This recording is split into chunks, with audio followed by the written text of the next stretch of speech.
My name is Christian Ashley, a seminary student and servant of God, and you are listening to the Let Nothing Move You podcast, a proud Anazal Ministries podcast.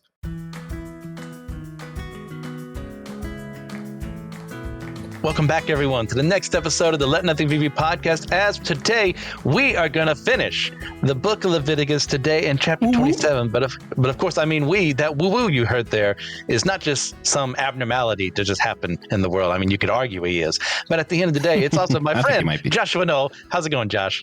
It's going well. It's going well.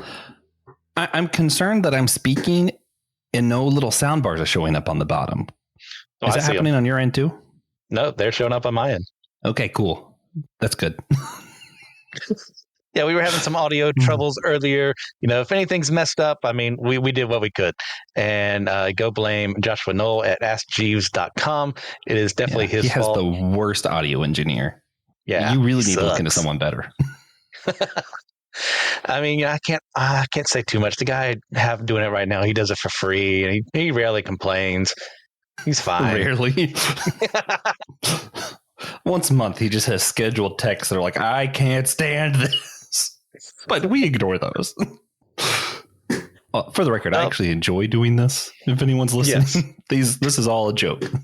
He enjoys it so much, he's not even going to be here for the next book of the Bible, Numbers. I'll still edit it. Quick, yeah, he'll still edit it. You want to talk real quick about some of why you won't be able to show up? Why you hate me so much?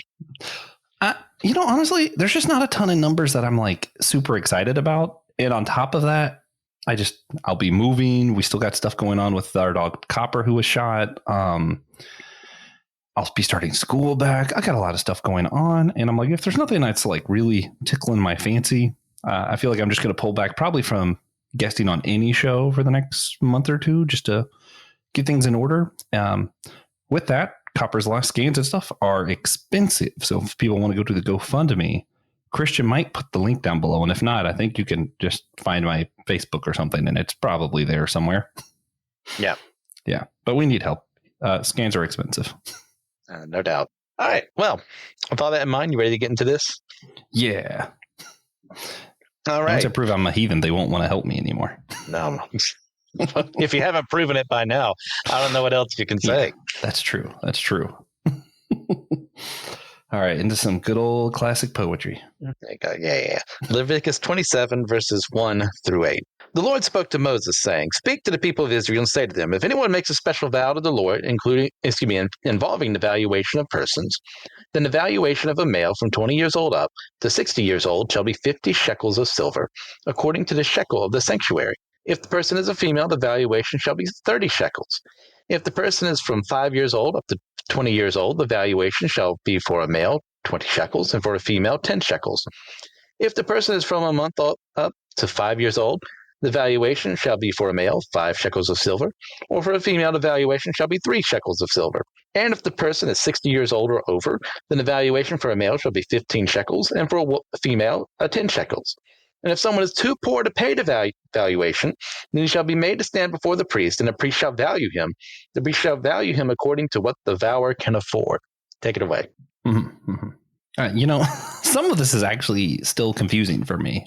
Even looking into it, I'm like, but first, I'll get some of my blasphemy out of the way up front. If you're paying attention, the end of 26 already wrapped up the book of Leviticus. So that appears to have been the end, and this is kind of like an amendment afterwards. If you look at some of the way the language is written too, it does appear that this was probably written by someone else than the rest of the book, just from what I'm looking at. Which it's interesting on a couple accounts. One, because they seem to be like different kinds of laws. Like it's not, hey, here's what you have to do. This is by the way, if you do this, here's how we're going to handle these things. Like it really does feel like a by the way, or like a PS at the end of the letter. And yet at the same time, and this is going to be more a Christian's favor, it also parallels the beginning, right? Leviticus 1 started with, if you want to do these sacrifices for funsies, here's how you can give glory to God in your free time, right? So like both the beginning and the end is stuff that we're choosing to do. So I feel like that's pretty interesting as well. Before getting into specifics, did you want to talk about any of that? This makes perfect sense to flow from one chapter to the next, in sequence. In a meeting, God can say to Moses, "Hey, all these things, do this." And the next meeting, here's what we're focusing on this time. And then we're done with Leviticus after this point. We're going to have other things that God mentions to Moses with the law later on in Numbers and Deuteronomy. But for this right now, it just flows for me. So I see no difference. Yeah. But as far as the parallelism, do you find any particular meaning in that, or? I'm not one of those people who looks into stuff like that specifically. It's not to say it's not in there, and I think you're wrong for thinking of it. It's just like, it's like I have a lot of people and professors at college who are really into the chiasms and everything, and that has never once been a thing I have ever cared about. As far as like, I know they're there, I know there's an importance behind them, but like, let's just let the word speak for itself at times. Not because there are people who think everything is a chiasm. I'm like, no. Let's not get bogged down in this. There are some things, though. I'll have to like push back a little bit. Where like, if you don't understand the chiasm, you're not actually getting the main point. I feel like Daniel, the entire book is a chiasm, and if you don't understand the chiasm, then you're like a lot of people who just ignore chapter 7 when it's like really the entire book of Daniel is just explaining chapter 7. So it's kind of like I feel like it might be a little important to know some of that stuff. I don't think the entire book of Leviticus is a chiasm. Yeah. And I'm not saying I don't know it and I don't care about it at all. It's just like I have more pressing matters to attend to, and no person in a congregation is going to. Yeah, they're not going to care about what a chiasm is if you're like lifting the word up to them on a Sunday morning service. You could get them to care. I believe in you. So, continue on, please. I do think in the parallelism, part of why I find it interesting, not actually because of any literary points, which usually is why I look at parallelism, because I find literature stuff fascinating, because point blank, whether you believe in it or not, the Bible is absolutely the most fascinating and most articulately put together piece of literature of all time. Like it's actually just incredible. But here it's mostly interesting because a lot of the time, if you're not doing specifically a chiastic structure, which Leviticus isn't, you're going to open with or end with like your main point. Like if you're writing a paper, right? Like in your first paragraph, you put your thesis statement, and then at the end, you're going to wrap it back up to that.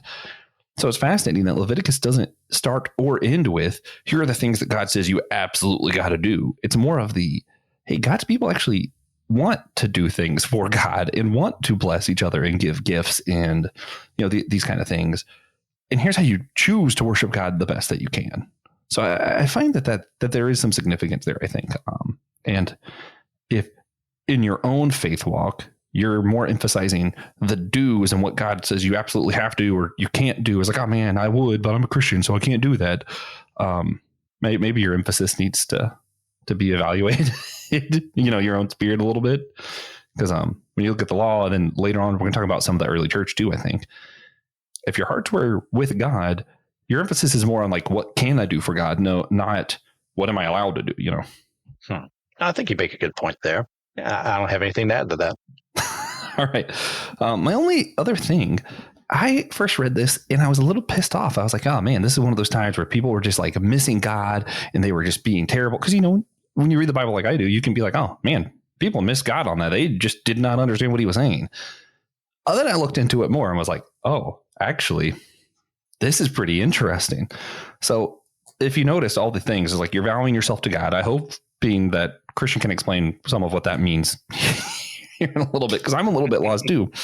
And I think part of that is like in our culture, a vow is just basically a promise. But here it seems like that's also attached to like money and like real weighted stuff. Like you can't, it seems like you can't do like what we would do today. Be like, I'm totally all sold out for God on Sunday, but on Monday I'm going to, people do that, church on Sunday, cuss on Monday, it's a classic Southern line, which I don't think there's anything wrong with cussing, but I do think that statement says a lot about our attitudes and our mindset. And that's clearly not how vows worked in this time. So hopefully you can expand on that a little bit.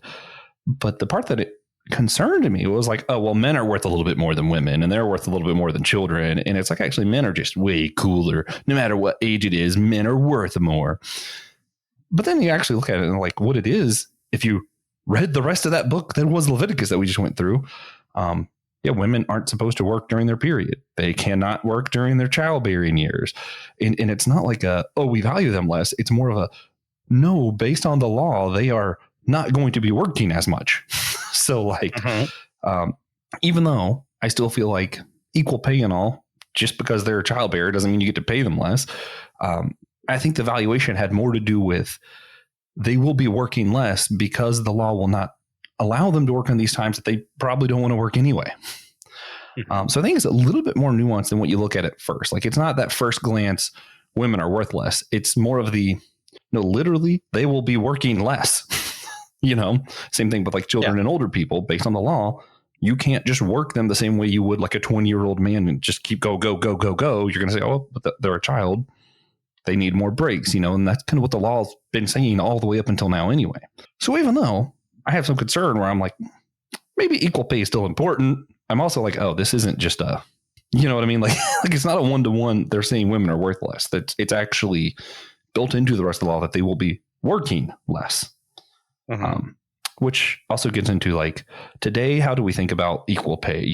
Because again, do we want to evaluate someone that way where we're going to pay women less because, they might have to go on maternal leave or, during the period, they might not be as efficient or they might call out more or, like all that kind of seems nasty. So I hope we are not doing that today, but I still think we need to have some concerns for these, conditions of our reality where you are going to be able to call out when you're sick with pregnancy or like you shouldn't be working, the next week after you just had a baby.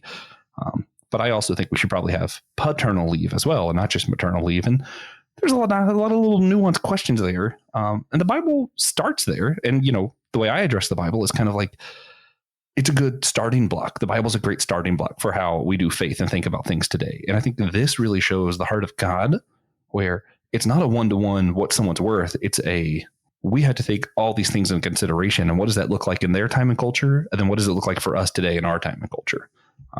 Which I don't have any clear answers, but I do think paternal leave should happen.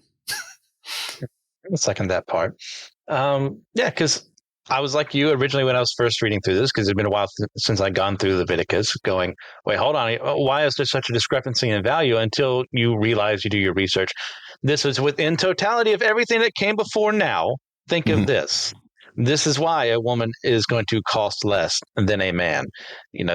Because the man is going to be doing more work than she is and is going to be doing it more often than she is. I think there's plenty of other opportunities for them both to be unclean, but I think with the woman that becomes more often, so there's not a time she can work in that point in time. So just in light of that, these are why the prices are what they are. It has nothing to do with their being a different gender or anything like that. It has everything to do with what came before. And this whole thing starts with someone offering someone else to the priest, and something that is not called by the law to do. If someone chooses to do so, this is when this comes into play. So say, someone has a male or a female slave or servant, and then they gift them to the priest. This is part of the value of those people comes to them in those separate ways so that they can be dedicated to temple service. And this is most likely because they themselves are not Levites, who are already by the law supposed to be doing this anyways. So this allowed for people outside of the tribe of Levi to help out in the temple. It's something we see, I think, in Judges 11 or 12, which is probably what happens to Jephthah's daughter. I'm fairly certain there was no human sacrifice involved in that story. And if it did, he's one of the worst villains in the Bible. So there's that. So he definitely did sacrifice his daughter. No. There's plenty of ambiguity there on that one. I think you should read that again. Oh, I do often. Okay. Anyway, go on. And also, of course, Samuel, of course, was already by birth a Levite anyway, so he was going to be in service of the priests at some point in time. But Hannah then dedicates him even further in that regard to God for that purpose. So it's kind of building off of stuff like this. And I also think there's something interesting here in that in verse 8. It's like, hey, if someone's separate from the person who is selling other people to the priests, if they are selling themselves, they themselves don't have the money for anything here. Well, you have to use a case-by-case basis. So just look like, hey, they may be poor. This does not exclude the poor from offering themselves in this way. Just as what a rich person can get rid of other people, and even they could even offer themselves and have plenty of money left over. But God allows in the law a way for someone who does not have those means to still have that value in themselves that is inherent to give them a chance to work in this way. Yeah. This section specifically, and this whole chapter really is like the king of like why context matters. You know, if you did not read the rest of the book, this is awful, and it's where like I still get aggravated. It's funny. I both find the chapters thing really helpful, but I also get aggravated because it's like we added these chapters. It was not part of the original writing. It's not like God came down and was like, all right, St. Pete, whenever the church is founded, first thing, start putting some numbers on these verses, man. You know, like that's not how this went down. So I get a little bit aggravated because it's like this is part of a whole book, even if you're like me and you think there was redactors and amendments and all that stuff. However, it came to be, God intended it to be a whole book like this, you know, and we added the numbers, and I don't think God was against us adding the numbers, but we have to keep in mind this is part of a whole, not a thing on its own. Yes. And then also, even without like the biblical context where you read the rest of the book, so you know, oh wait, women are working less, all this, you also have to think of like how different the world they lived in was. So when Christian threw out terms like servant or slave and stuff, it's like, if you're like me, you're like, hold up, those things are bad. Those things are bad. I think even in this time they were bad, but they meant completely different things. You know, like it wasn't, when we think of slave, we think of specifically early American, how absolutely cruddy we treated African people, you know, black people. And all servant, all slavehood is wrong, but I still think we need to look at what we're talking about here. Usually, get rid of your idea of like regular money, because a lot of that doesn't exist. Some of it does, but it's not completely the same capitalistic system we have now. Land, food, all this kind of things can be traded directly, and there is also money. So it's kind of this weird transition time in the history of humanity. So when you think of like, you know, a woman being worth however many shekels, she's also not having to go out and find food and shelter or any of that. It's not like, oh, we're paying you less and good luck making it out there. Nope. She still has shelter. She still has food. This is like an other thing, you know? So it's kind of like, it's difficult to think about it in our modern context because everything has a price on it for us. You know, it's not, we don't separate the idea of land and money. You know, it's not like you were gifted land when you were born, right, Christian? Like you probably weren't gifted any land. You have to go out and buy your teacher land. Salary. Yeah. You have to go buy land in our time. So it's really hard to make some of this stuff disassociate the way that you need to for some of this to make sense. And I'm not justifying it, but I am saying that we have to think about it and realize this is something completely different. Also, a lot of your servanthood, we're going to get this later in the chapter, sometimes it's happening because you were in so much debt that instead of staying in debt, you can choose to make yourself a slave and basically just say, I'm going to work for you. I'll live in your house. You can have all of my property. I'll work for you, eat, sleep, have shelter, be taken care of, treated well, because the Bible has a lot of laws on how to treat people who've chosen to do this.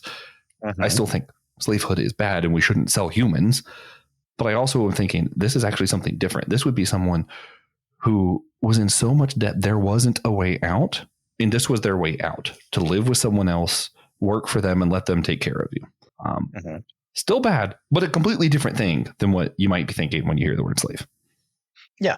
I mean, just in light of all this, this was never a permanent slavery to begin with, because there was always, if they were following the law, which I don't think they did completely, there was always going to be those 50 years and then a year of Jubilee where all the slaves were freed. People were starting over anew. Land that you sold was given back to you. So like all this stuff is on not a permanent basis. So, and even then, when you were sold someone, it wasn't like, yes, I get to do whatever I want to you. No, by the same law that allowed that to happen, you were forbidden from mistreating your slaves, from making them feel lesser, from not giving them food, for whipping them harshly. It's like, no, they're still protected by the same law. And yes, I agree. Like, I don't want to be under that system, but we're also working under a law that is imperfect because it's not enough to save people. And that's kind of the point of the law. Is like, you can follow everything here and yet still not be good enough because you're still human. Yeah. Last thing that I think might blow some mind if you really try and think about it, and I think you have to think of all these things when you're reading this. They didn't have a separate government. The priest was their government.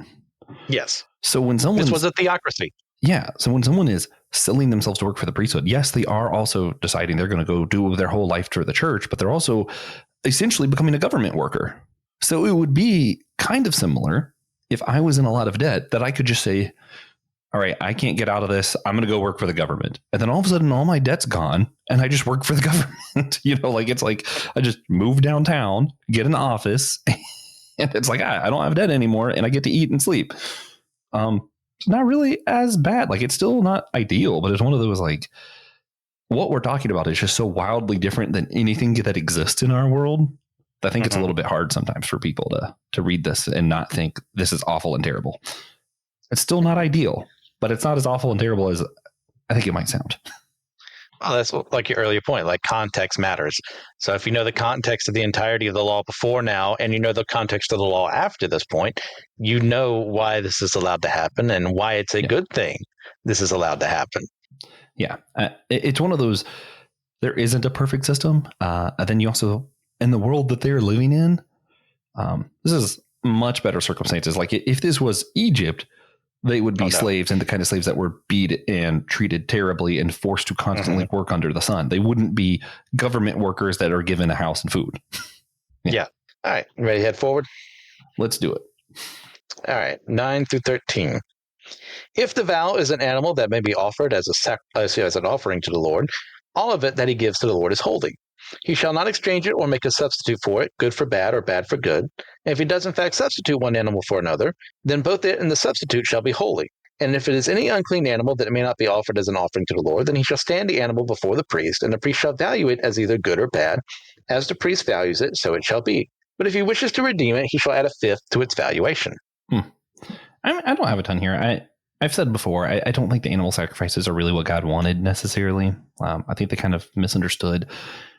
To me, it feels a lot like what we still do today, where it's like, God wanted me to move this place for my job. And, maybe God blessed that. But a lot of the things, it's like, you so contextualize it that it's like, maybe, I don't know. It feels like one of those things where we are in a world where certain things are the accepted standard, that we just attach God to things when maybe God's not all on board for some things.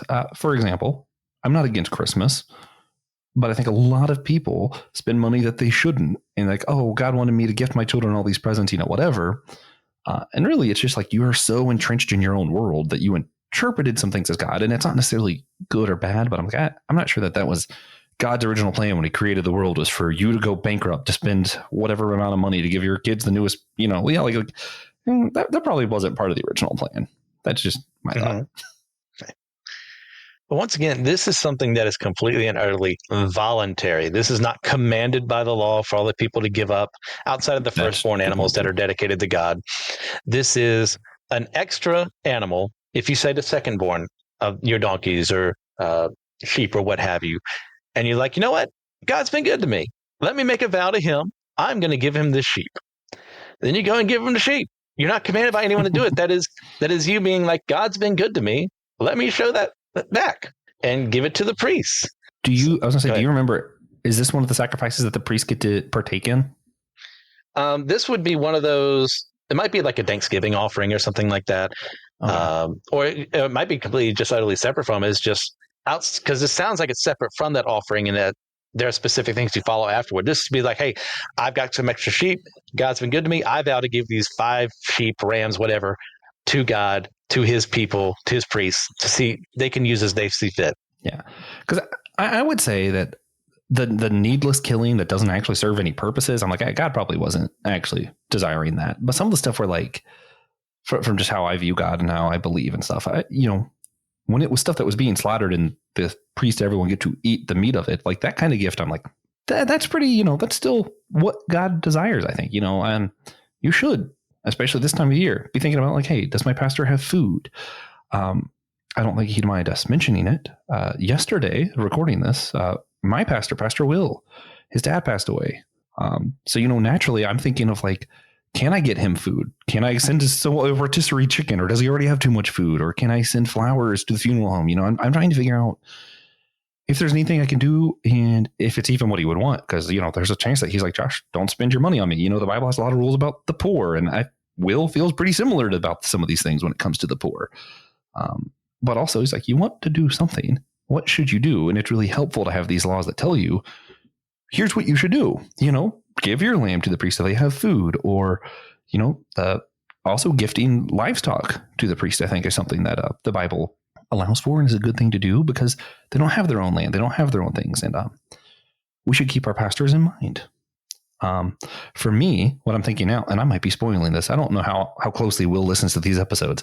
I'm thinking about, I know for me, when I had grandparents and people pass away, that first week really wasn't that like it was bad. Everyone's giving you food, everyone's giving you flowers, that kind of stuff. So part of me is kind of thinking, maybe I'll wait a couple weeks when I know people aren't constantly giving him stuff and bothering him, and do something for him then, because that's usually some of the hardest times is a couple weeks later when people are done checking up on you for some reason. That just seems to be what happens. So I don't know. It's helpful to have laws in the Bible, though, that are like, hey, here's how we handle this. True. It's that thing too, in those times of grief is like, initially there seems to be a lot of people in your corner, and like they're genuinely there for you to talk to you. They want to hear what you're thinking, stuff like that, and then you just seem to be forgotten. Now, I think that's just how people work. It doesn't mean like they care about you less. It's just that other things came up, and it's not as fresh in our minds. And I know I'm especially bad at that. I'm poor at communication, anyways. So I am convicted by that though when I see something. Like someone mentioning, hey, like when I was first diagnosed with this, all these people were here, but these specific people kept, catching up with me and asking me how I was doing. Okay, well, I should be better about that. Yeah. Well, and that's too, we're going to bring this back to the verses that we're talking about. That's too part of why you give gifts, right? Like I don't know the Israelites, but I don't think usually they're probably sitting around going, today's a good day to just give something to the priest. I think, especially given the way things were laid out, they're able to remember priests are humans, like your pastor is a human. And when it comes to Christmas time, maybe you want to get him a Christmas present. That's a good thing. Maybe he's going through something and you're like me and you're like, what can I do for him? Maybe it's just, their anniversary, whatever, like they are human too. And I think it's important that we treat them as humans, which includes gift giving, especially when a lot of our pastors and priests are giving so much more than your normal person does, right? Like I work 40 hours a week. Like I do a lot of other stuff too, but I could just work 40 hours a week, take care of my family, play video games and have a good life and be fine. Like I could do that. A pastor can't. A pastor has to constantly be ready with their phone to show up at the hospital, show up with whatever. I know that I don't know what's going on now, but I know that like Will's always there. If something happens and I need him here, Will find a way to be here. I don't live close, like a pastor does that. That is like, it's part of their nature, but it's also part of their calling, which means that like, I feel like it's doubly important that we think about giving gifts to our pastors or priests, whatever. So it's helpful that here it's saying what's dedicated is holy. I think we lose, that's a lot of what I got out of this chapter. We lose a lot of the importance of some of this stuff today. A vow to us is just a promise. Like I promised to, care about the church, show up on Easter and Christmas. That's it. But that was, I promised today to love the church. I was like, well, no, here it's like, there's real money behind it. There's, there's like stuff behind that promise. Like, it's not just, I promise to love God. Your gift isn't just, I might get them a couple things on, Christmas or something. No, like the kids, the gift was an important part of the law. It was integral to their faith. And I think we lose a lot of the importance of some of this stuff today. Yeah. And I think an important thing too is there was always a way to buy something back. It cost a little more to do so, but like, hey, like I thought I'd be able to afford giving you all these sheep, or I thought I am now in need of a servant that I gave you before. Like, let me buy them back at this rate. Or the poor person I mentioned earlier, like they're there because they're poor. So like, well, maybe they found that service wasn't good for them. Maybe they weren't a good fit among the people. So give them a way out. Yeah, they're going to struggle to get the money, but you have to do a case-by-case basis for it. So there's a way for these things to be redeemed, even if previously vowed to be offered. So make sure that when you're offering these things, you can afford it, but also make sure that if you need them back, you can also afford it. Yeah.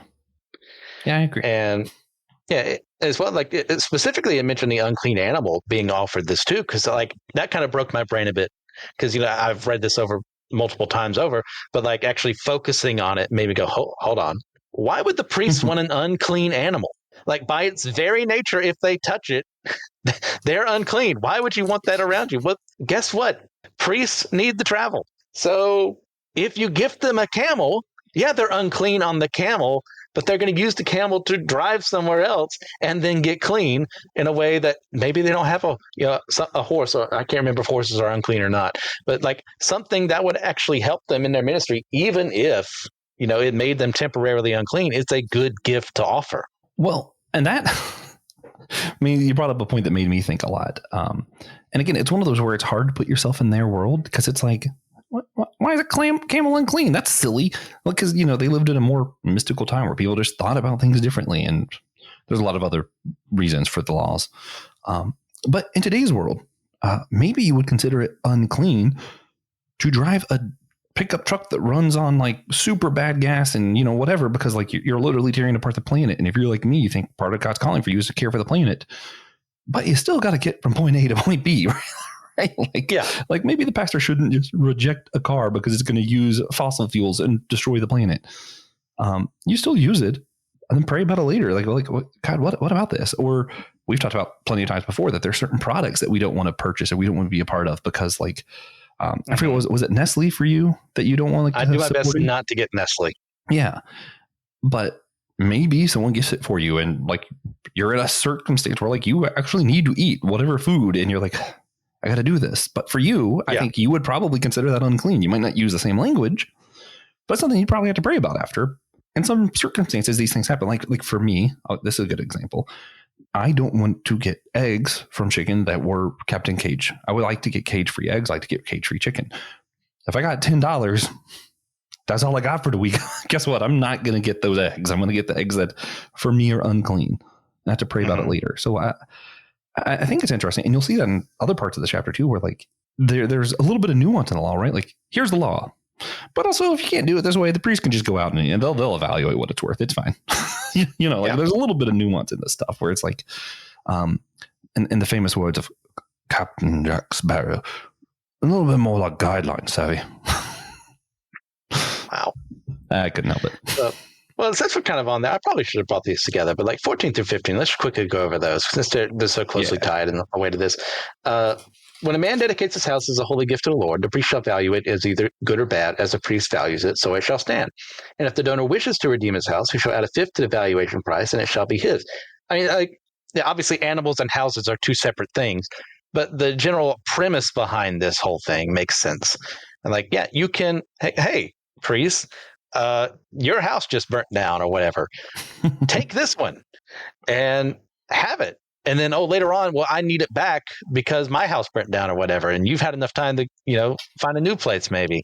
Well, then let me pay you back plus 20% of what it originally was so that, deals are made here and it can go to the treasury and that can be used for further ministry. That makes sense to me. Yeah, I'm trying to see. Yeah, because there's some points where the priest himself gets to decide what the value of it was. Mm-hmm. I'm curious. This is one of those things I don't have an answer, and people probably hate that I do this, but I think God's more in the questions than the answers anyway. But it's anyway. If something was gifted to, Christian and I are a priest. If someone gives gift to Christian, and then they want to buy it back from Christian, are you the one who evaluates it, or is it like priest plural? Like maybe I would step in and be like, yeah, what you gave to Christian was worth $200 plus a blueberry pie to his friend Joshua. He needs that blueberry bread for his friend. Wow. I guess that's how we interpret the priest. It just means the priest you originally talked to, the priest you're giving it to, or just like priest in general. Any priest can do this. Personally, I feel like it would be more fair if the priest who got it wasn't the one who got to evaluate it. I see the wisdom behind that. Because priests are just men, and men can get greedy. So that could be something that came into play. Well, and we see pastors doing that today too. There was that whole big scandal of like shoes sponsoring pastors, and they were wearing these like really expensive shoes, and people are like, wait a minute, oh my gosh, should your pastor be giving money to the poor and whatever? And I'm like, guys, you guys are. I just want to say, I don't know how I feel about the debate, like what side I would be on, but I do know that I feel like the debate in general was stupid. Like literally, who cares what shoes they're wearing?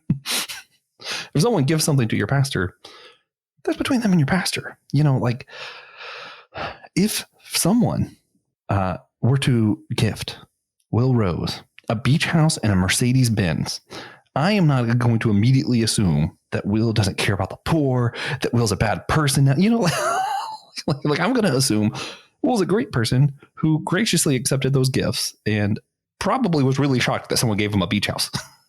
Yeah. I'm manifesting now, Will. 3 beach houses for Will Rowe. I mean, in that specific scenarios, like as long as someone wasn't trying to like lobby for something, which you've already heard my opinions on lobbyists before, and Yes. how I think they should all be hung and drawn and quartered. I don't agree with the hung part, but I do agree that the lobbyists are bad. Tarred and feathered shot. But like the idea of like, hey, like pastor, say I end up at a church somewhere, Pastor Christian, I know you love the beach. There's a great place in the Outer Banks. I just bought, but I'm never going to use it. If you want to use it as a vacation home, it's yours for free. Let me sign it over to you. That's a great gift. I mean, like, I can use it, and then I can then let other people use it. And if you believe the Bible the way that I do, or even the way the Christian does, because the Christian's going to take some stuff very literal that I don't, but I think we would agree on some of this. God's going to bless you for blessing that priest. You know, I don't believe in prosperity gospel. I don't think God's going to necessarily give you back extra money or something. So I kind of feel like personally, I don't know how far we're verging off topic now, but if someone were to gift Christian that beach house and Christian then sold it to give all the money to the poor, I actually kind of feel like that belittles the gift. Like they gave that to you for you to enjoy. God is going to bless them for the, you know, like I feel like God actually ordains that. God makes it holy. Like he says here, he makes these gifts holy. So I think that gift is then becomes holy as they give that to you. So I really find it, personally, I find it disgusting. A lot of people in my own groups who get upset that pastors own nice things. You know, it's one thing if they're lobbying. It's one thing if they're taking money from the congregation or preaching prosperity gospel and taking all your tithes, you know, that kind of thing. Like that's gross. Joel Osteen is gross. I think we can agree on that. Yes. Yeah. But if someone were to give you a nice gift and then you just sold it, like to me, that's just as bad almost, because it's like, no, they gave that to you. God clearly ordains that. He makes it holy. The gift is a holy thing, and I think it should be treated as such. Yeah. And nobody else knows this, I don't think, outside of like maybe my parents. I once made a vow, and it's if I had ever received a certain amount of money, I have goals set for what to do with that money. Mm-hmm. I'm not going to mention the number because I don't know, maybe someone would actually do it. But if it's certain thing, it was. Yes, was given to me. Like I have set plans of 10% is going to this church, 10% is going to this church, 10% is going to this church. And then like, how much I'm also going to be offering. Like I have goals set for if that happens. And I've never been gifted that much money because it is quite the sum if it were to actually happen. But at the end of the day, like if someone gave that money to me, well, I'm beholden by that promise I made to God. So I'm going to give that money, even like, hey, I want you to spend this on you. I'd argue that's spending it on me. See, so this is where Leviticus actually matters, because these things happen. What if someone were to give you that money and then specifically say, I want you to spend this at Disney World and treat yourself to a wonderful trip at Disney? If they expect you to spend the money I have in mind as like the bare minimum, like they only gave you on money, Disney, and that's what they told you to do with it. I mean, well, yeah, I would use it on some of that money on Disney. I'm spending the exact amount I have in my head on Disney. But like, yeah, because the rest of that money, it's now mine. I can do whatever I want to it. Okay. Acts 5, Ananias and Sapphira, like no one told them they had to give all their money away. They said they did and then lied about it. Yeah. Oh, I wanted to bring that why back they ended up soon dead. Too. But I also, I don't know. I personally, this is weird. I feel guilty if someone like my aunt Annette, she's wonderful, sometimes gives me money and then says, I want you to spend it on XYZ. Do not spend it on bills or whatever. And then it's like, well, I don't know if I can pay my bills. But then I would feel guilty if I spent her money on bills. Yeah. And I know what she means is, you know, I want you to have something fun, not just to, you know, spend it on what you need. You know, I know what she means. And yet I still feel guilty if someone gives me a gift that tells me to spend it a particular way and I don't spend it that way, you know? Mm-hmm. Yeah, that's just me. No, I get it. And in regards to the whole pastors being sponsored, I am very hesitant to accept that idea. If someone ever came to Nike me, sponsored Reverend Christian Ashley. It's like, I guess it'd be the other way around. Reverend Christian Ashley, sponsored by Nike, Adidas, and Kellogg's. For me personally, I would never do it. It's like I would turn it down no matter what they offered. It sounds like it cheapens the gospel a little bit. Like it just sounds so silly. Because I'm supposed to be number one representing Christ. And you can finagle your way all day long. Like, I'm not going to say anyone who automatically says yes to it is just greedy and doesn't love Jesus or something like that. But I know personally, I would never do it because of the associations that would come with it. Yeah. Well, and that's where podcasting gets weird because like we're like this weird in between of like ministry and also, entertainment. I think, and this is just me, and we probably should move on. I don't know if Kellogg's is like a good or evil company. Do you happen to know anything about Kellogg's? I'm sure there's something there I've forgotten. Okay. I'm going to use Kellogg's. Any company that exists anyways. Let everyone know that I would do research if this happened. I wouldn't just accept it on point blank, but we're going to pretend as though Kellogg's is a neutral company, that they are not evil or good. We're going to pretend because that makes this easier. If Kellogg's was to come to Systematic Geekology, the podcast Christian and I and a bunch of other people do where we talk about fandoms from a Christian perspective, it's not, for me, Systematic Geekology does ministry, but it is not a ministry, if that makes sense. Mm-hmm. I wouldn't hesitate if Kellogg's was like, we want to sponsor your show, and at the beginning of every episode, tell people to get Kellogg's cereal, and we'll give you $1,000 per episode. Heck yeah, man. Same deal, though, being offered a whole church podcast. Absolutely not. Because to me, that is a very intentional ministry.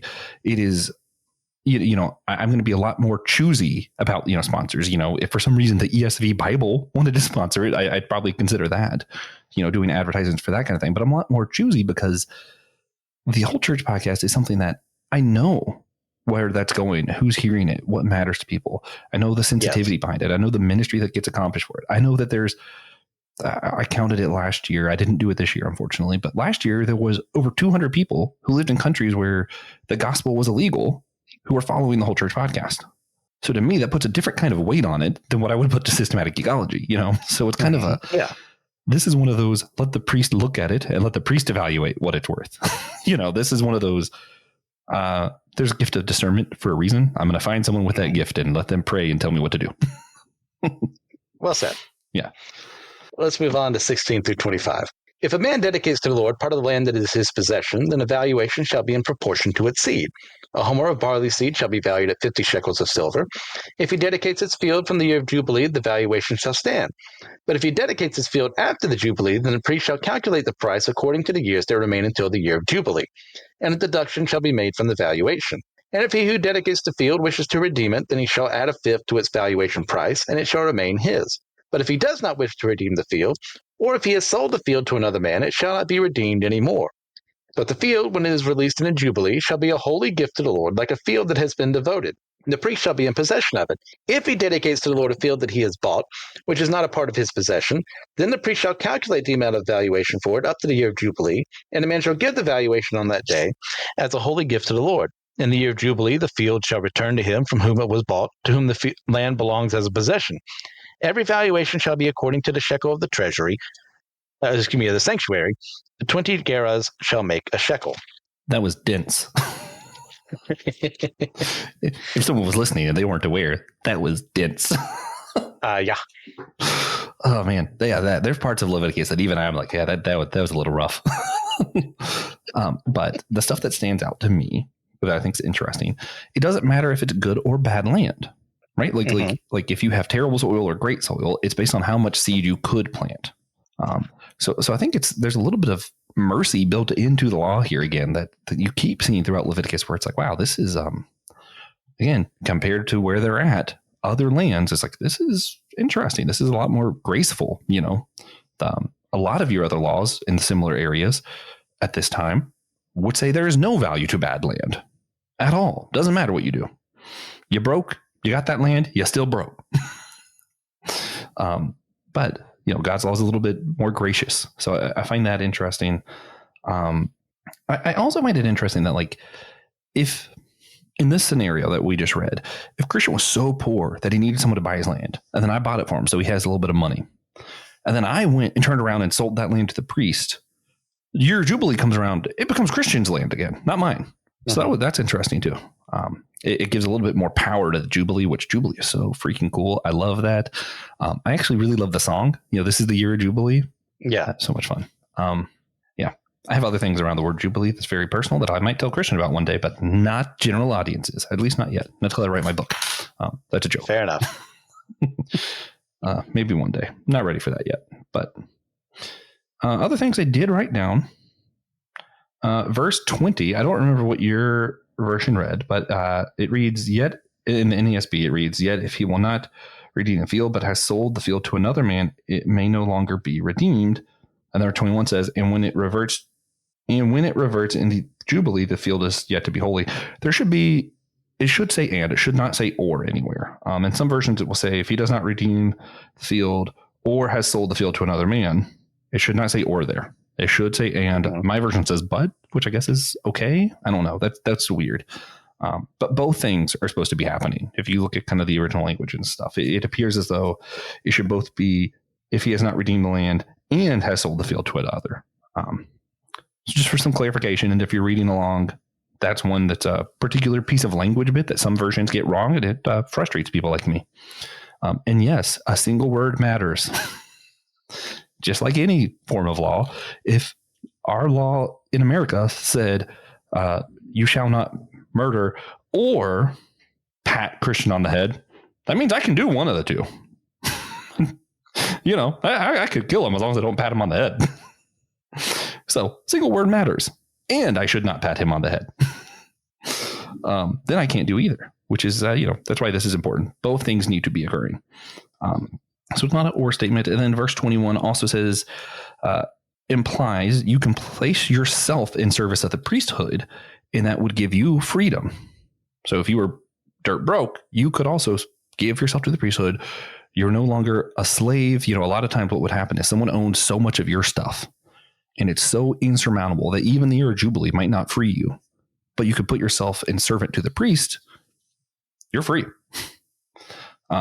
Which really throws a wrench in like some of the stuff, because I keep bringing up how, according to the New Testament, we're all now a kingdom of priests. We're all priests in Christ.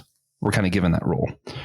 So what does that mean to be free? And like, clearly I can still be in debt. I got some student loans, like what does that mean in our context? When we're not governed by priests, we're not in a theocracy, but we're still called priest, and being in service of priest should mean freedom. I think that probably says something about how we're supposed to be doing our finances. I don't really know. Again, God's in the questions. There's a good question for you. And just building up off earlier things, the year of Jubilee, of course, everything was supposed to revert back to the original owners. This is the exception to that rule. If someone has gifted this to the priests and then chooses not to redeem it, it is now the land of the priests. And this is like the sole exception I can think of to everything reverts back to everyone who originally owned it. So I think this was done in the way not for the priests to gain power, but for them to benefit from someone saying, you know what, I don't need it anymore. Give it to God. Let him cultivate that field. Let him, let you guys bring people to produce, goods and whatever from there. So just be mindful of that. Those years of Jubilee, if you're actually following them, will be good things that can happen to both the people and the priests. So Also, everybody write your congressman, let's instate the year of Jubilee. Because as mentioned earlier, when I covered the year of Jubilee, everything is being gifted to them by God anyway. They are leasing everything from him. So it is his to give as he pleases, and is him to take as he pleases. So just remember all that. Who's your real, landlord here? It ain't the priests. It ain't you. It's me. Indeed. All right. 26 through 27. But a firstborn of animals, which as a firstborn belongs to the Lord, no man may dedicate. Whether ox or sheep, it is the Lord's. And if it is an unclean animal, then he shall buy it back at the valuation and add a fifth to it. Or if it is not redeemed, it shall be sold at the valuation.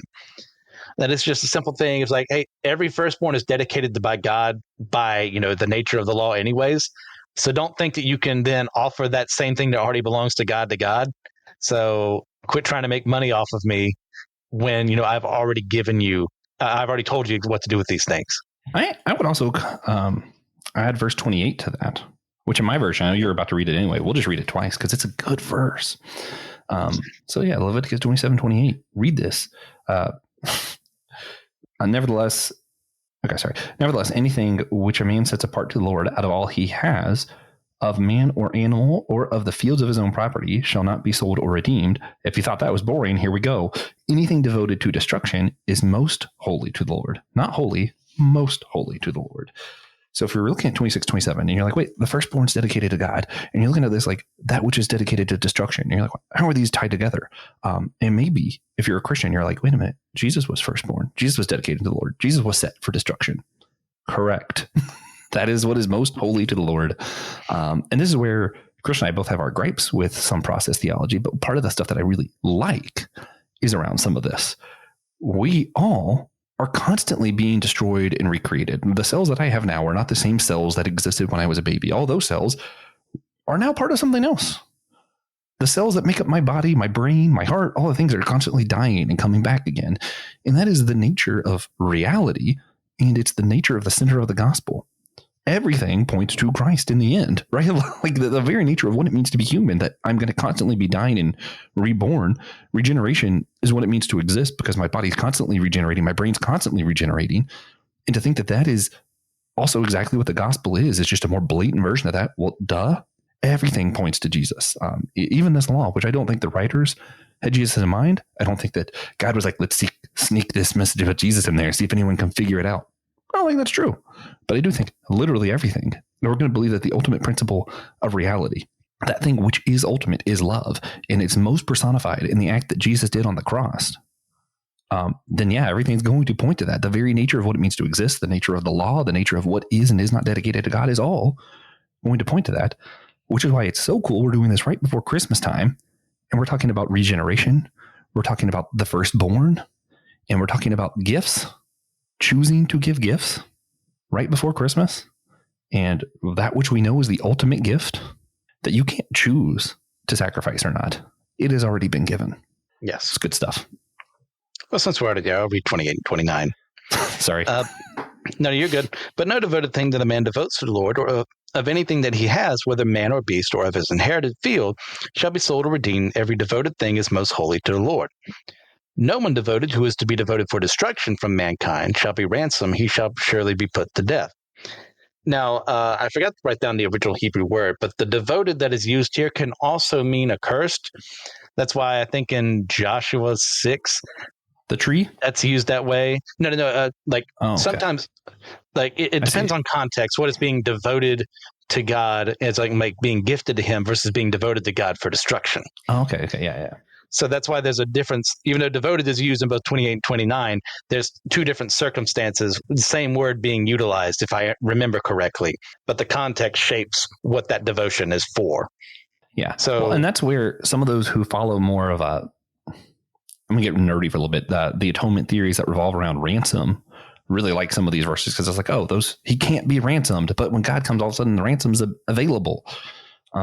No, I think the law still stands and can't be ransomed, just can't be ransomed. And that ransom has nothing to do with how atonement works, but it's just me. Yeah.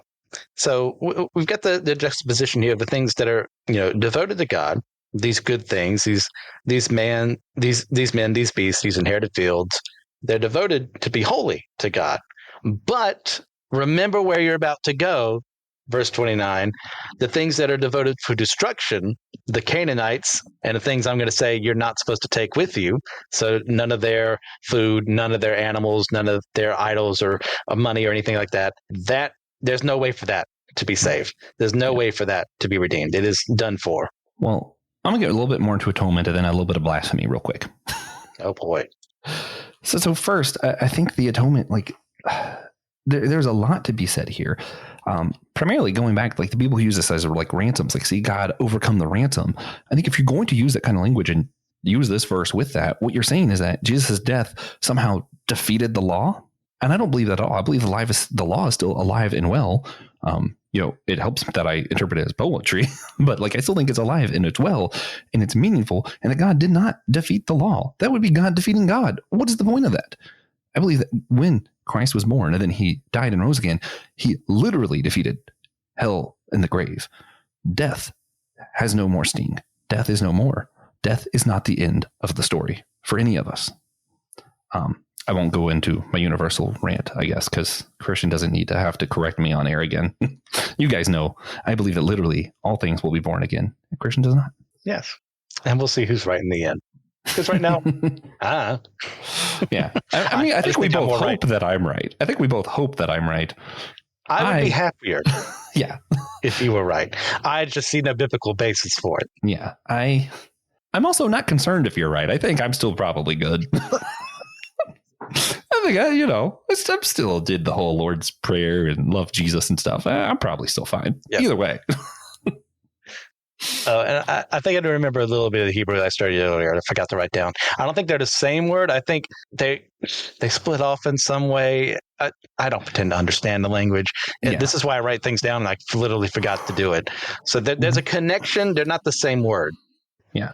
What I understand of it, though, that there are some things that are dedicated to destruction, and specifically the kind of way that by its very nature that it exists, that it was firstborn, it was going to go to God. I think the reason that the word splits and that it is two different things, the things that are dedicated for destruction that aren't of Israel, the lands around it are going to be destroyed. Those that are dedicated for the kind of destruction, like the sacrifice and stuff that will be for the priest, are those things that God finds blessed, that are the most holy, the Bible just says here. I think the reason it uses the same word slightly differently, if I'm remembering right, again, we're both just doing this off memory. Give us a little bit of grace if we're all just terribly wrong. But I think the reason that happens, I think it's intentional language use. Sometimes things are worded a little bit weird on purpose. And I think this is one of those times, because whether you're a universalist or not, you can still go to the book of Acts and see some of what I'm talking about. God still had plans for these other places that will be destroyed. He still blesses them. When you go to Acts, you see what happens when the gospel originally is reopened through Jesus to the Israelites. And then Paul brings it to the Gentile countries. And if you go through, you'll actually see that almost in order. All these lands that were forsaken in Genesis and Exodus, Leviticus, Numbers, Deuteronomy, almost in order, Paul's visiting these lands that were cast aside and bringing the gospel back, because God still has plans and he still loves everybody. In fact, later on, you're going to see when God talks about people, he doesn't say Israel was my chosen land. It's always like Israel was the chosen land to bless the rest of the world. The plan wasn't just they're my chosen one that I'll only bless them. The plan was to bless everyone through them, yes. Which you see in Jesus. Merry Christmas. Yes, everyone who goes down the narrow path. Now, moving on. How about we say we get into 30 through 34 and finish off the book of Leviticus? Yeah, I have some final thoughts, but I don't think I have any. Oh, I have one specific thing on that. Okay, go ahead. Okay. 30. Every tithe of the land, whether the seed of the land or the fruit of the trees, is the Lord's. It is holy to the Lord. If a man wishes to redeem some of his tithe, he shall add a fifth to it.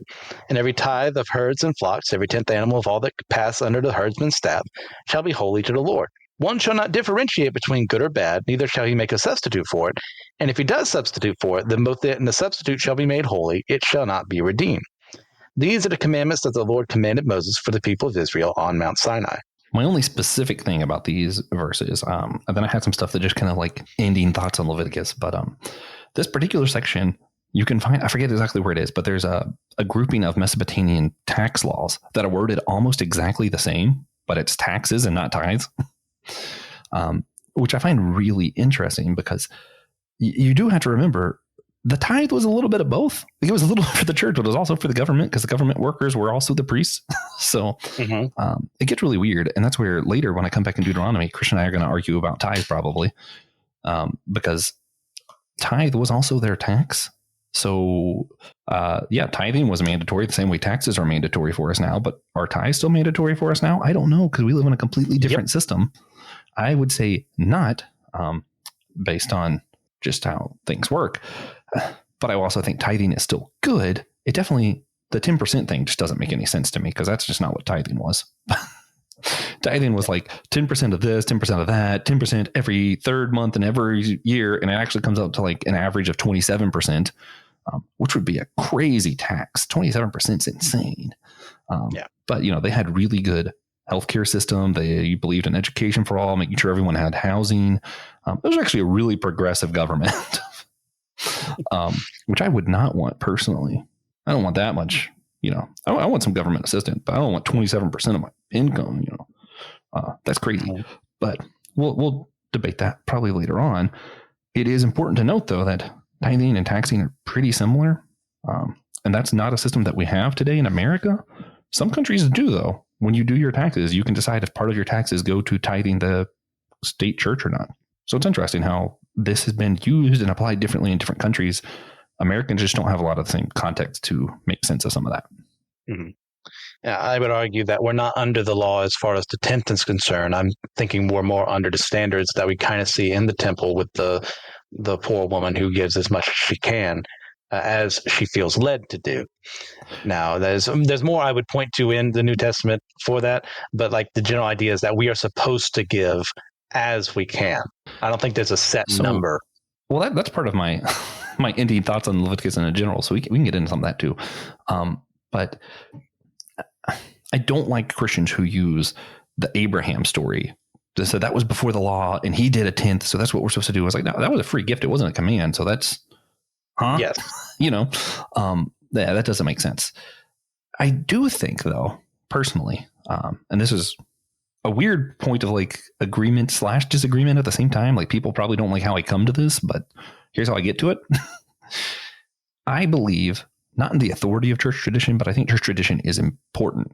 I think that God was part of a lot of our church's decisions throughout the years, and that my salvation, I don't believe, is a personal salvation. I think I am being incorporated into the body of Christ, and that includes the relationship that the body has had with Christ for the last however many thousands of years, and with God before that.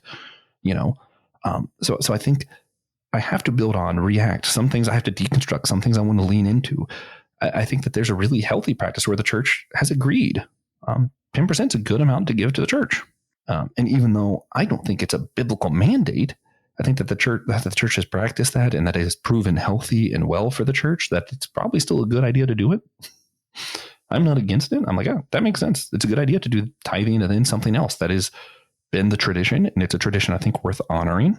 But I also think that a lot of Leviticus shows where there's exceptions for the poor. And that's something I think the church does really poorly, where we say, no matter how much you're making, you have to give your 10%. You absolutely have to. I don't think that's a biblical mandate. And even if it were, the Bible makes so many exceptions for the poor. The fact that you're trying to force people to give what they don't have, to me, is gross. I don't think that's the heart of God. Yeah, I would say personally, I think the 10th is a good framework to start off from if you're able to do it. Now, I talked to multiple pastors. I've been asking a question since, I'm about to head into that role, hopefully, in a couple of months after I graduate. So like, how am I supposed to handle my finances? And pretty much the consensus I got is I started off 10%, giving back whatever the church gave me. I gave back into the church. And then I increased it by 1%, or I increased it by 2 or 3%, knowing I could afford to give this much.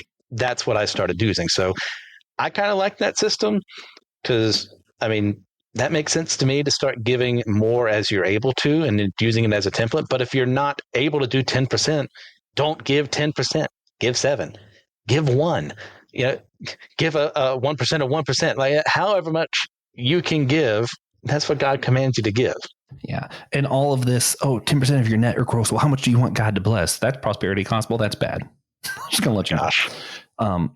10%, interpret how you want. The idea that you are giving. And that's what I think matters. And that's what Leviticus begins and ends with, is putting this importance on giving, gifting. What I find interesting is so much of Leviticus talks about gifting your land. A tenth of the land went to the priest because they didn't have their own land that they were born with.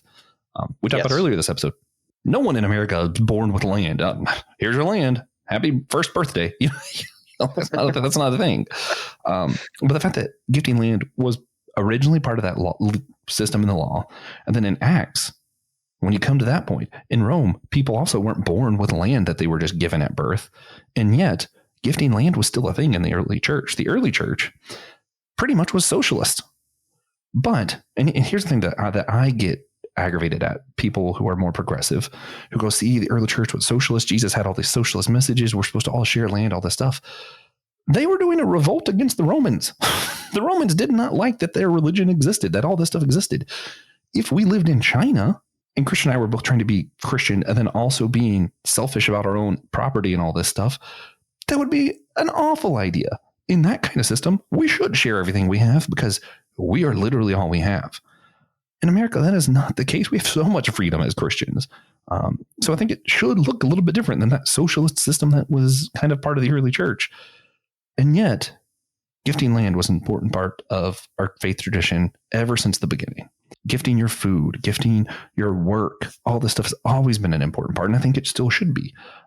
When I read that in this chapter, when it talks about land, I was like, man, is it actually a really bad thing that we're getting away from parishioners? Like parishes, was it actually maybe something God wanted was for us to give our pastor a home to live in? I do see some of the arguments there of like, well, maybe your pastor doesn't want to live on the church's grounds so people can bother him whenever, or maybe he wants to, get a different house, whatever. But I don't know. I'm still convicted that something about land has always been part of the faith tradition. And the fact that that's kind of losing its way, I think maybe is concerning, or should be. All right. Well, we are officially done with the book of Leviticus. I had other thoughts. I just thought you were going to respond. Oh, I'm sorry. I thought, okay, no, I mean, I agree. So yeah, go ahead. I completely misunderstood. That sounded more like I am done saying my point, and you should listen, Joshua voice. I was waiting for you to respond. No, I agree completely in the idea that the church is responsible for such matters. Like, hey, we need to take care of our pastors. We need to make sure that they don't have to worry about certain things. And a parish is a good idea as long as you're also not making that say, well, we gave you this house, so we don't have to pay you as much, which I have seen happen multiple times over to people who've been treated very unfairly. And I think it's very reprehensible action supposedly taken by people who love God. Like, that's something to say there. But like the general idea, yes, of course the early Christians were in rebellion against Rome. They would be in rebellion regardless of where they were at because the world is antithetical to Christ. So that's the way they chose to do it there. Not saying there's a lot of good we can do under a system like what they had there of looking after one another, making sure the widows and orphans were fed, giving away land and making sure people had stuff like that. But that changes the system. Yeah. Well, and if you look at like Augustine's, is it the two cities or city of God? Why am I struggling? I think it's city of God, right? Yeah. But in it, he talks about the two cities. That's what it is. And Augustine kind of says that maybe some of the church was wrong about how we handled the Roman situation. Maybe we should find a way to ultimately, we are citizens of God. We are citizens of that heavenly city, whatever you want to say, call it spiritual realm. But we are also ambassadors to where we are now. And I think Augustine's contribution there changed the church for the better. I think maybe part of the early church got it wrong. Acts just tells you what happens. It doesn't necessarily say they were right. Like there was a prophet who prophesied. Who was it? The person who prophesied about Paul was almost right, but technically wrong. And that doesn't mean prophecy's bad now. It's just telling you what happened a little bit. Some of it is instructional, but some of it's just telling you what happened. And I think Augustine's contribution saying that actually, we need to work with the culture we're in is important. I think sometimes we have that ability. Once the Holy Roman Empire started and the emperors were embracing Christianity, they had an ability to make a difference. In America, we have that ability. In China, we would not. We would do things differently if we were in China, Yes. But as Americans, we podcast openly about Jesus, we can afford to do that. In fact, actually, a lot of times it's easier to get a job if people know you go to a certain church. Like we live in a pretty, it's a cozy place to be a Christian in America. So it's going to look different. I think part of that also working with the world that we're in, because since we are in a place where we're able to do that, here's one of my Christmas grapes. I despise the Christians who are like, put the Christ back in Christmas, and they're doing this whole Save Christmas campaign. Because what happens is, like, we have this opportunity in America at Christmas time where people are open to these messages of hope and love and gifts. And instead we respond with, why is that an X and not a Jesus?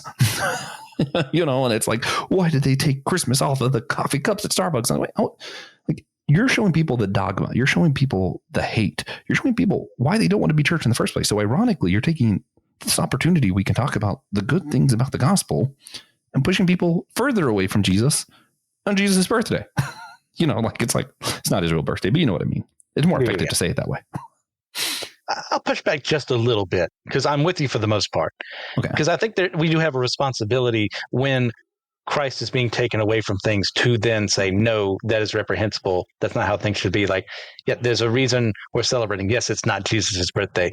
Yes, we overtook a pagan ritual to make sure people didn't do that anymore and instead focus on something way more positive, which is a good thing, which is not where Christmas comes from, but it is something it overtook in the idea of like, there was a baby that came into this world to save you and I from ourselves. And if I start saying Xmas, if I start saying, oh, well, we'll have all these multiple holidays around here, there's an issue because we're forgetting why we're celebrating in the first place.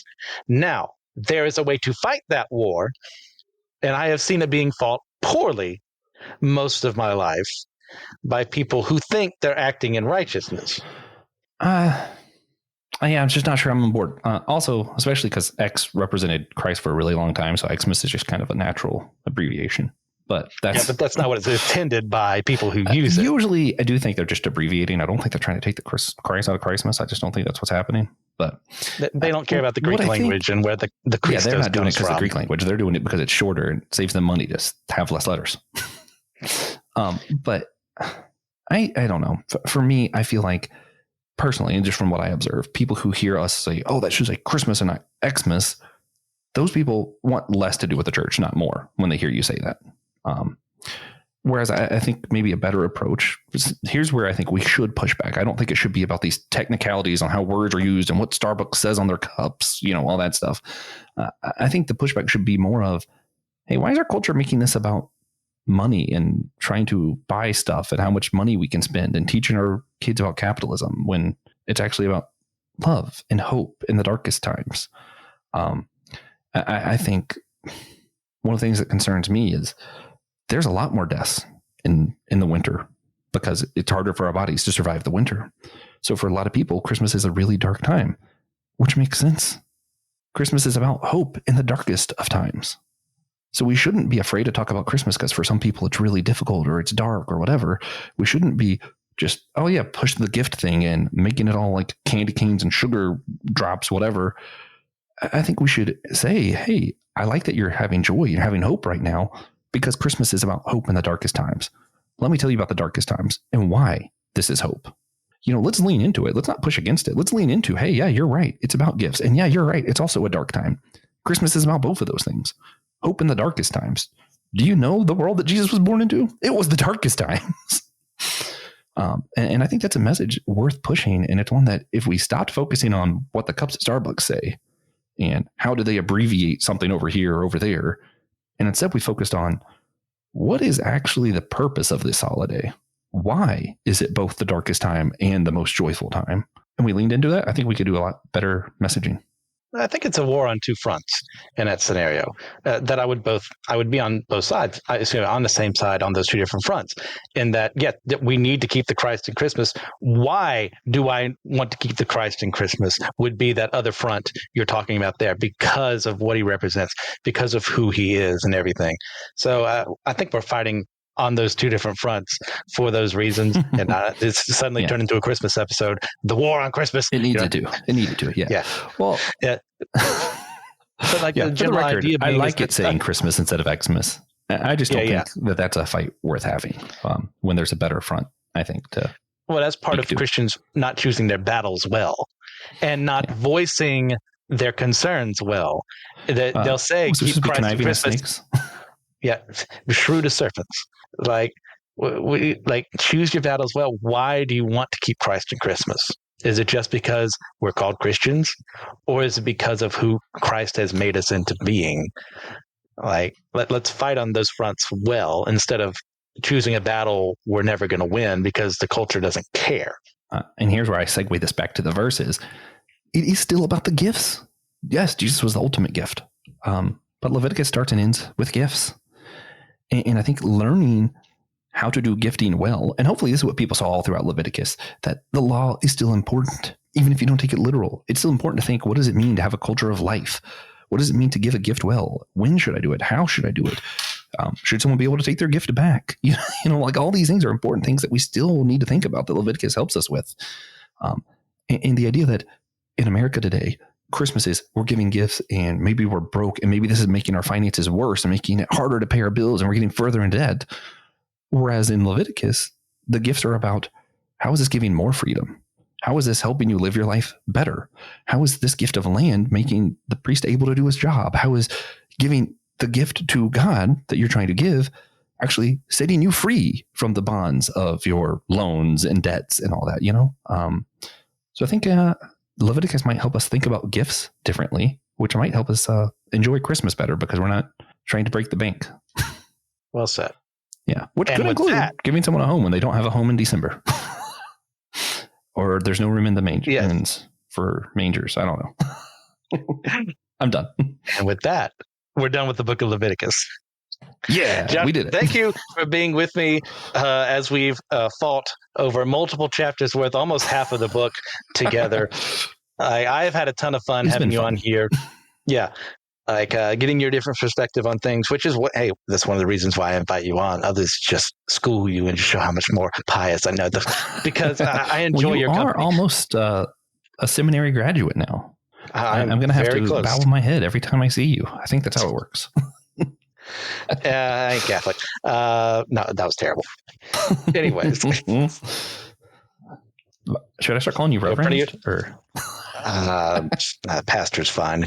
When I've earned that position, I will take that title. But where can good people find you? With Pastor Christian Ashley. Oof, man. That sounds fun. That sounds official. That does sound pretty official. Yeah, I like it. All right. So where else can good people find you if they don't know who you are, where they can get more about you, those things you want to really get back to? The Kingdom Key Substack I'm doing right now. My Kingdom Hearts Substack, where I'm talking about philosophy, theology, and of course, the world's greatest video game franchise, Kingdom Hearts. That's one that I've been putting a lot of focus on recently. It's been a lot of fun getting into like some of the ontological arguments and metaphysics. So if you guys like to nerd out on about that kind of stuff, even if you don't like the games, I think it's a worthwhile read probably. At least you can get on there and debate with me. Something Christian enjoys doing apparently. But also, Some Joyful Noises. I'm going to be doing some stuff over there, systematic ecology, and then we mentioned Whole Church on this as well. And next year, I'll be starting Dummy for Theology back up as well. So, okay, had to take a break. Do you have any idea what? Yeah, you want to make a different season, or you're going to continue on? Oh, we're going to continue on. I'm going to finish it up. I'm probably before they're finishing up, going to do like here's what I've been learning the last however long, because between theology beer camp, some of the books I read, and major life events, I've learned a lot. So I feel like I might just have an episode breaking down what I've been learning and then finding questions in that. Well, thanks again for being on, guys. Thank you for listening and sticking through this whole book of Leviticus. Next time, we'll be in the book of Numbers. I'm already starting to get up other guests, I suppose, to join me with that, figuring things out. Please, if you get a chance, leave a 5-star review in your podcasting platform of choice. Helps with the ratings there to find more people so we can reach and have wonderful debates like this. And you get to hear the bickering and the loving between each other. If you're interested, they get a break from me for a while too, so that's good. There you go. Probably much needed. If you're interested in my own fiction writing, you can find my works at starvingreadersguild.com or on Amazon.com by searching for the name MC Ashley. If you're all interested in some further solid studies into the Bible and its teachings, then check out the other members of the NSL Ministries podcasting network. You can find me specifically on systematic ecology, why I don't like, Friday Night Frights, and some joyful noises. You can contact me at letnothingmoviepodcast@gmail.com. I'd like to extend a special thank you to Joshua Knoll for all the editing that he does and for the music he has to the podcast. I was just going to say loser. And with all that in mind, God bless you all in accordance to his will and not mine. Allow me one more time to remind you, let nothing move you.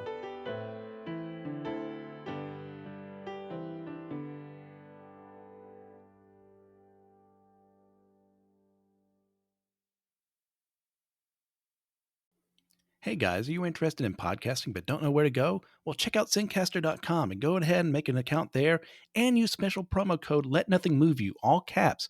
That way you can get 30% off of your next deal to go ahead and set things up so you can figure out how to edit stuff using Zencaster.com to host your stuff, to get things done there. So check out Zencaster.com, use special promo code Let Nothing Move You. All right, see ya.